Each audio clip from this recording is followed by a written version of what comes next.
What's good, YouTube? I'm coming back with another video, man. This is the continuation of Sasuke and Jinraiden, man. Chapter 2. Let's get into it, man. Once I left Madara's hideout, I headed south. After walking for 8 days, I got to the sea and I kept going in the same direction, walking alongside the beach.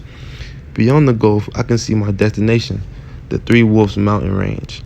My head was still hurting, but thanks to Itachi's eye drops, the pain in my eyes had almost disappeared. Once in a while, however, my sight blurred and I suddenly saw white. Maybe the Mangekyo Sharingan was taking root in me. If I walked absent-mindedly, memories of Itachi dimly came back to light. In order to avoid thinking about it, I asked passerby for information about the village of the Wolf's Cry. As I remember several years ago, the village had issued a statement of neutrality. However, the ferryman of the boat I got onto told me that there was more to it. Do you see those three mountain ranges in the distance? They form a range. They're called the Three Wolves. The first is the Mountain of the Wolf's Awakening, while the second one is the Mountain of the Wolf's Nourishment. The last one is the Mountain of the Wolf's Cry, and the village that you're heading to is there. The vegetation up there is rife, and you could pick every kind of medical herb, and that's why it's also known as the country of medicines. At the beginning, it was only a small shinobi village of the Kodo clan. Inhabitants weren't concerned with large-scale activities of those of the five great shinobi countries, but there was some small jobs, and selling medicine, they managed to make a living somehow. Why do the names of each mountain contain the word wolf, I asked? Well, according to the legend, in ancient times, a monstrous creature named Rowan lived there. It was about 15 meters tall, and its back was covered with silver fur. It had the head of a wolf, the body of a tiger, and it walked on two legs.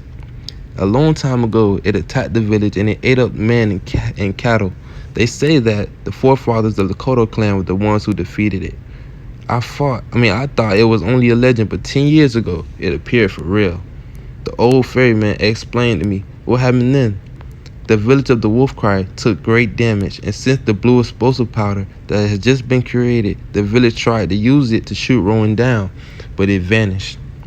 They say that Great Timber of the Kodan clan at the time was able to chase away the monster in the end using his hypnotic genjutsu.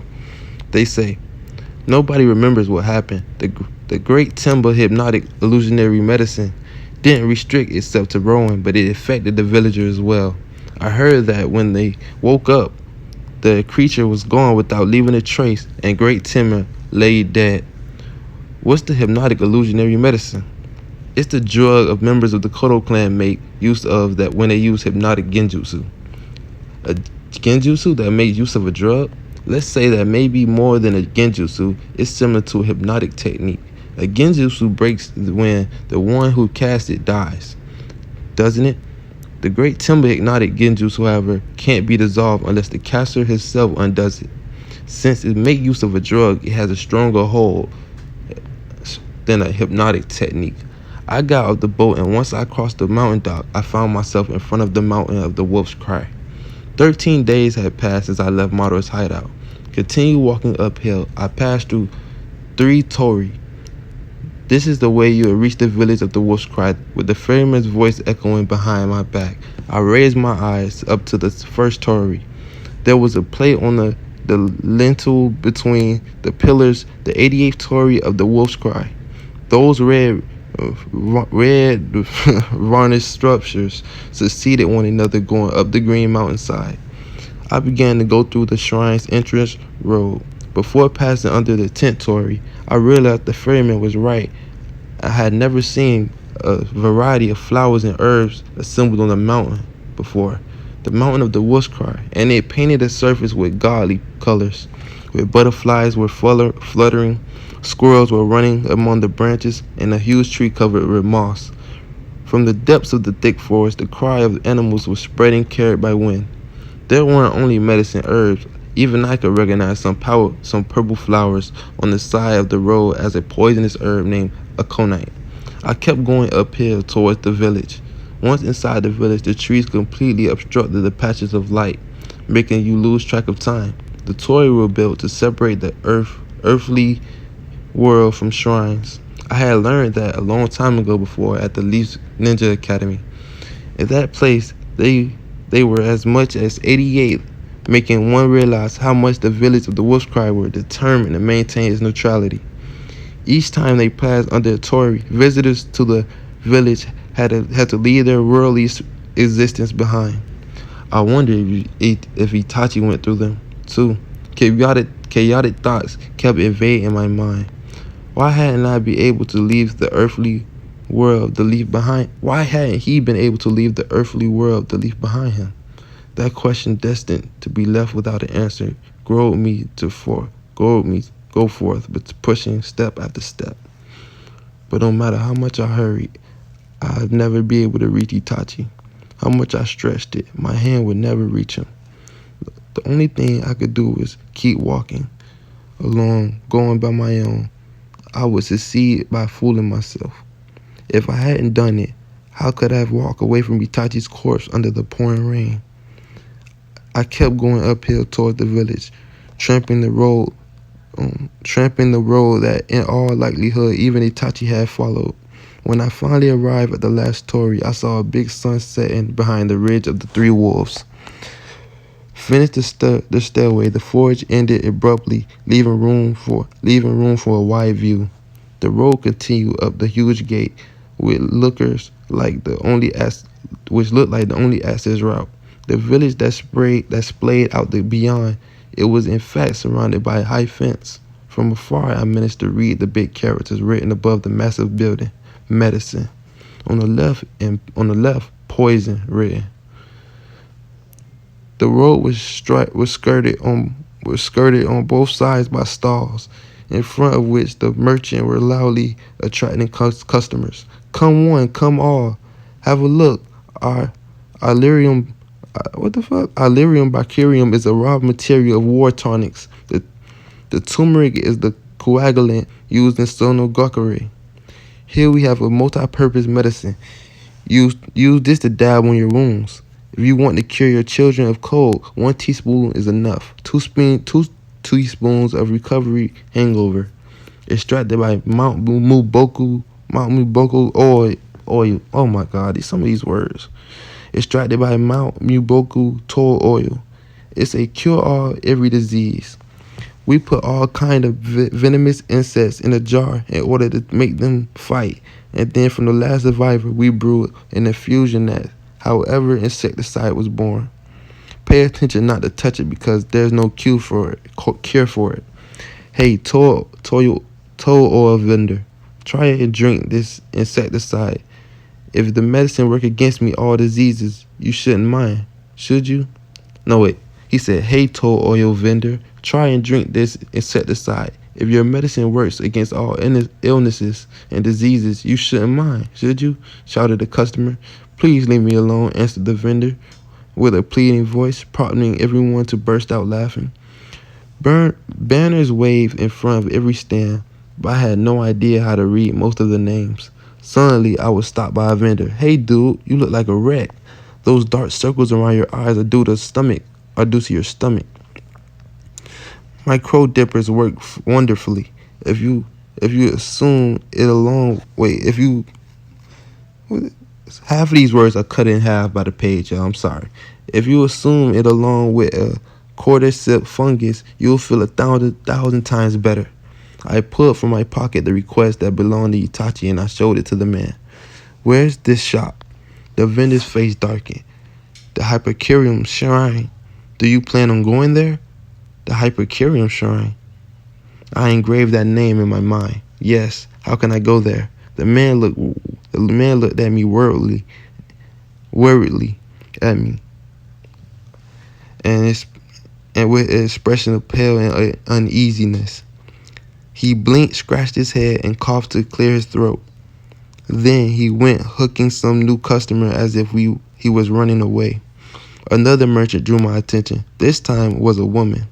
What an awful look, young man. What an awful look, young man. Those dark circles prove that there's some buildup of toxins in your body. Do I really look so worrisome? Do I really have such a worrisome look? It's not that worrisome, but it looks like you have been having sleep in ages. Give my honeysuckle a try. It has It has an inseparable effect as antidote. I like to go to this shop, I said. Even when I had the same Even that woman had the same reaction. As soon as I showed her the request, she immediately forgot herself. The Hypercurium Shrine. What's your business with that shop? I just have to pick up a medicine I ordered. Red in the face, it seemed that the woman on the verge of wanting to beat me up. After staring at me for a while, she sulkily went back to her stall, keeping glaring at me. Before arriving to the main gate of the village, I had asked another 3 people for the information about the Hypercurium Shrine, but the outcome was more or less the same. One of them had stealthily whispered to me that it was better not to name that place. Why, I asked him. After rejecting Itachi's request as if I had touched something infected, the man had pushed away, telling me not to hinder his business. Next to the gate, there was a guard post of an officer who was shouting something, waving a blowhorn. We don't discriminate. Sick people in this village. We share medicine with everyone. However, being this a neutral country, those who own forbidden weapons will be considered dangerous individuals and will be severely punished. Suddenly, the man spoke to me. Hey, wait, you can't bring that sword in here. Leave it here. I gave him a glance. I have no intention of leaving it. If you insist, take it from me by force. What? Are you rebelling against the order? He shouted. I go where I want, as I want. I don't take orders from anyone. Moreover, this fear of a weapon is nonsense. If you are strong enough to disarm me, then there is no fear from this weapon. If on the contrary, you are not able to take my sword from me, I'll show you how I can destroy this village with my bare hands without needing this weapon at all. The officer drew back ashamed. What's your purpose of being here? Supplying myself with medicine. How much time do you plan on staying? 2 to 3 days. Which shop are you headed to? The Hypercurium Shrine. He stared at me intently from head to toe. Yo, you too? No wonder you don't want to leave your weapon. When you have something to do with the Hypercurium medicine, there's no lack of problems. I'm not interested in that. Well, let me tell you the thing. Over the past year, the use of hypnotic illusionary medicine has been forbidden in our village. Recently, people think the medicine are toys. I've heard about it when it arrived. The hypnotic illusionary medicine is a sort of medicine capable of improving the hold of genjutsu. Am I right? Who's capable of mastering a genjutsu nowadays? The hypnotic illusionary jutsu medicine is a legal drug that causes malfunctions of sight, hearing, and 3 semicircle canals, or at least we classified it here this way in this village. It's known under several names: pill of absence, the powder of heaven, the pill of affection, the pill of perturbation, but it's only rubbish. If you ingest it without due precaution, you're a dead man. At least this explained the merchant's attitude upon seeing my worn out face. They thought I had gone to the village to obtain the substance that I was addicted to. However, I can reach the Hypercurium Shrine. How can I reach the Hypercurium Shrine? Listen, death penalty is imposed even for the mere possession of the substance in this village. Why don't you denounce the shop then? Because most of the merchants here use hypnotic illusionary medicine in making other medicines. The main ingredients are plants that could be grown from up the zone and own. The main ingredients are plants and flowers that grown up in this zone, and owning them is certainly not a crime. That made sense. In short, it's a capital offense. We're speaking on a whole different level compared to possession of not allowed weapons. After reiterating it, the officer pointed at the setting sun with an annoyed look. The Kodan Shrine is located on the west side of the village, and the Hypercurium is behind it. The medicine shops follow one another even alongside the village main street. As the banners passed before my eyes, I noticed that the names didn't refer to shops, but the medicines they sold.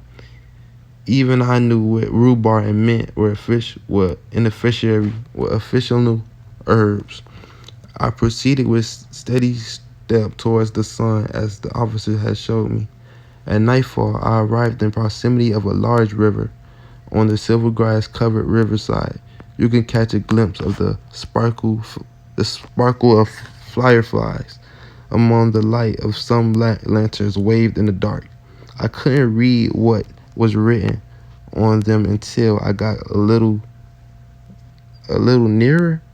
Police. I subconsciously sped up my pace.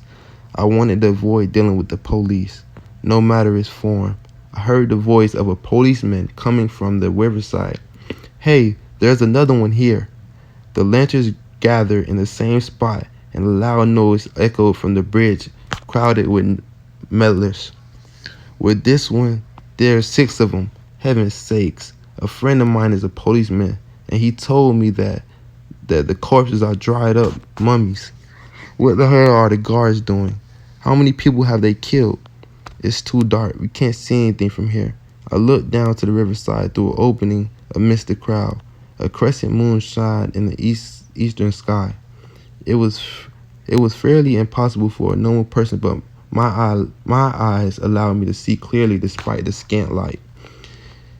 Nearby the river, 2 corpses was laying by a straw mat. The policeman even noticed, but there was another one at the feet of the one in the pines downstream. Just like powdered light, the fireflies shrouded the corpse. Only the feet of the corpse were in sight, but they seemed so dried up that they reminded me of withered branches. It seemed that their chakra had been completely sucked away. While I was watching the scene through a bridge joints, a casually dressed man approached me. "Are you a foreigner?" he whispered in my ear. He had a large scarf that spread from his right to his cheek, from his right eye to his cheek. "If you're in search of the hypnotic illusionary medicine, I've got an excellent one." I stared at him intently. "Isn't that substance illegal?" "Don't fret. If you don't use it in plain sight, no one's going to arrest you. A third of the village making a living of this stuff anyway," answered the man. "What kind do you have?" "Every kind you want. The best one.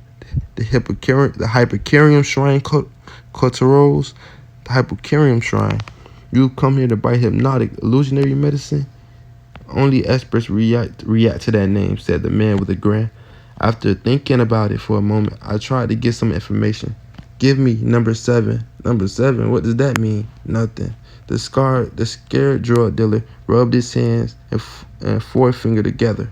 "That's 1,000 Rio. I paid the amount of money and I took a small wax paper. Thank you for your purchase." The man assumed a pompous air and disappeared among the meddlers. On the back of his dirty coat, a big writing stood out: Hermit. Only 3 pills were inside the bag. Who could have done such a terrible thing? You didn't see such barbarities in the past? As usual, meddlers found a great pleasure in talking about murder cases. It's the work of the foreigners for sure. There's no doubt about it. It could be a clash between the dealers or the trash otherwise. I wonder if those people were really that dumb. I placed the bag inside my pocket, and without listening to the noisy witnesses of the other people's misfortunes, I crossed the bridge, leaving the moon at my back. The culprit was definitely a ninja. According to what the ferryman told me a long time ago, before, this was a shinobi village, and that means shinobi were still here. Suddenly, one day it declared neutrality. Probably its inhabitants managed to ensure their livelihood by selling medicines without having to take missions from 5 great shinobi countries. Their lives was no more threatened by dangerous tasks and enemies. Didn't target the village anymore. But what happened to the shinobi? Some of them managed to enter the defense forces, but what had become of the others? Nothing was more insufferable than a ninja without duties. In the village that gave so much credit to the trading market, the ones who had piled up lots of money were considered worthy people. Confined in corner of society, ninjas were treated just as stray dogs. Despite this, they dirtied their hands for the village well-being. That's why they had started selling hypnotic illusionary medicine. Who could say the same thing would not happen to the leaf? At that thought, I suddenly felt like laughing. One day the leaf must meet the same fate A reckless invention or discovery of a most valuable resource could accept the balance. This way, in society in which shinobi were very influential, people would crumble in an instant. The divine protector of the village wouldn't be the Hokage anymore, but money. And guys like Naruto would live without being able to fight anymore. Naruto that can't fight with anyone? That's rich. I burst out laughing. Ninja had no other use. Since there was no one around me, I laughed to myself loudly. A dog may be scared by the noise barking in the distance. As long as shinobi are in this world existing, probably a second or third Itachi will appear. With the valid reason of protecting the village, there will always be someone forced to sacrifice himself. Was it really worth going that far? In the end, what distinguished the Leaf's way of doing things from Madara's? And where was I headed? I resumed my journey towards the Kodo Shrine. I met a mother with her little daughter along the way. The child who was holding the woman's hand pointed at me and said, "Hey mom, that boy looks sick. Is he wounded?" The moment she raised her hand, the woman suddenly yanked her daughter's hand and she walked off in a quick pace. Sick? Me? And yet I felt so good at the thought of destroying a leaf. While the autumn breeze enfolded my body, I stopped and lowered my gaze to my shadow. After staring at it for a while, I had the feeling that I had become my shadow and my shadow had become me. It might be that the little girl from before was it as a demon. It might be that the little girl from before was a demon. She had tried to tell me that my hatred toward the leaf wasn't deep enough. The Kodo Shrine, devoted to the patron deity of the clan that had always been protecting the village, had fallen apart. As a nostalgic reminder of its past glory, a majestic beech stood up in the surrounding garden. After passing under the wonky torii worn out by white ants, I found myself before a small sanctuary dedicated to prayer, missing half of the roof. The zone of the purification was covered in mud and dead leaves. The donation box charred and the wall full of writings. When I went in the back to the small part of the shrine, I saw the stone stairway and I managed to catch sight of the roof of the house further below. The light was off, but nonetheless, I went down the stairway and stopped in front of the building. What must have been a majestic gate 10 years ago before now was a slanting that a gust of wind probably would be enough to knock down. That's it, y'all. I gotta go get something to drink. I'll be right back. Like and subscribe.